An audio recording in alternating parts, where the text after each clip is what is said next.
Hello, welcome to my channel. Let's learn with me. आज हम संज्ञा के बारे में पढ़ेंगे।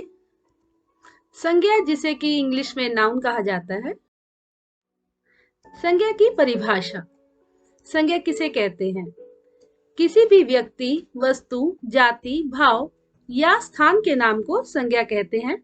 जैसे मनुष्य जाति को बताता है, अमेरिका भारत स्थान को बताता है, बचपन मिठास भाव का प्रतीक है, किताब टेबल वस्तु आदि। संज्ञा के भेद और उदाहरण। संज्ञा के 5 भेद हैं। पहला व्यक्तिवाचक संज्ञा, दूसरा जातिवाचक संज्ञा, तीसरा भाववाचक संज्ञा, चौथा समुदाय या समूहवाचक संज्ञा, पांचवा है द्रव्यवाचक संज्ञा। अब हम संज्ञा के भेदों को विस्तार से उदाहरण सहित जानेंगे। पहला है व्यक्तिवाचक संज्ञा, जिस शब्द से किसी विशेष व्यक्ति, विशेष स्थान और विशेष वस्तु के नाम का बोध होता है, वह शब्द व्यक्तिवाचक संज्ञा कहलाता है। जैसे इसके कुछ उदाहरण हैं। व्यक्ति, व्यक्ति अर्थ भगत सिंह, महात्मा गांधी, सचिन तेंदुलकर, मदर टेरेसा इत्यादि।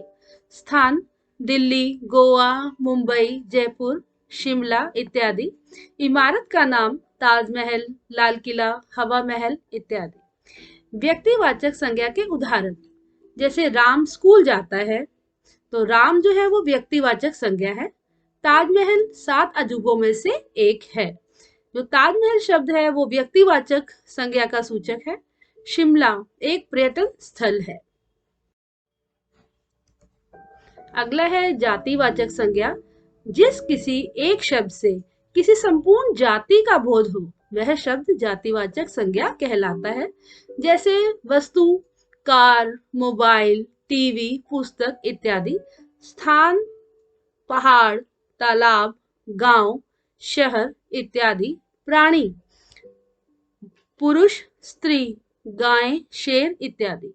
जातिवाचक संज्ञा के उदाहरण, गाय एक बहुत उपयोगी पशु है, तो जो गाय शब्द है वो पूरी जाति को बताता है।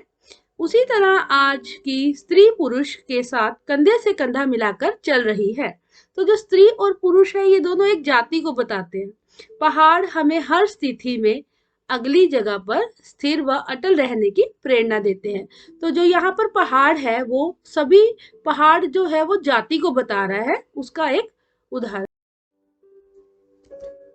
तीसरा है भाववाचक संज्ञा, जो शब्द किसी व्यक्ति, वस्तु या स्थान के गुण, कर्म, दशा, अवस्था, भाव आदि का बोध कराए, वह शब्द भाववाचक संज्ञा कहलाते हैं। इसके कुछ उदाहरण हैं, जैसे भाव, जैसे खुशी, क्रोध, दुख आदि। दशा भूख, प्यास, गरीबी, इसके कुछ उदाहरण हैं। अवस्था बुढ़ापा, जवानी, बचपन इत्यादि। और गुण मिठास, सुंदरता, कोमलता, कठोरता इत्यादि। भाववाचक संज्ञा के उदाहरण, राम के वियोग में सीता अत्यंत दुखी थी, तो जो दुखी शब्द है वो भाव को बता रहा है, जो कि सीता के हृदय का भाव है। ताजमहल की सुंदरता का वर्णन करना बहुत ही कठिन है, तो जो सुंदरता है वो ताजमहल की भाव को बताता है। आम के पक जाने पर वह मिठास से भर जाता है, तो जो मिठास है वह किसकी है? आम की, तो यह उसके भाव को बताता है। अगला है समुदायवाचक या समूहवाचक संज्ञा, जो शब्द किसी एक जाति के संपूर्ण समूह या समुदाय का बोध कराता है, वह शब्द समुदायवाचक या समूहवाचक संज्ञा शब्द कहलाता है। जैसे इसके कुछ उदाहरण है। सेना, तो यहाँ आप देख रहे हैं कि सेना का एक पिक्चर लगाया गया है। सभा, कक्षा, झुंड, लकड़ी का गट्ठा, ये लकड़ी का गट्ठा है, और गेहूं का ढेर, तो ये शब्द समूहवाचक या समुदायवाचक संज्ञा कहलाते हैं।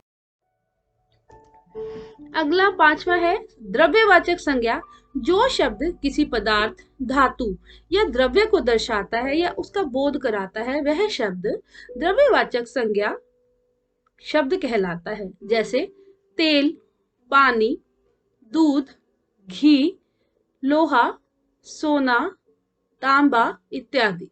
द्रव्यवाचक संज्ञा के कुछ उदाहरण दिए गए हैं, जैसे गाय का दूध अत्यंत पौष्टिक होता है। तो जो गाय है उसका दूध, तो ये एक द्रव्य को बताता है।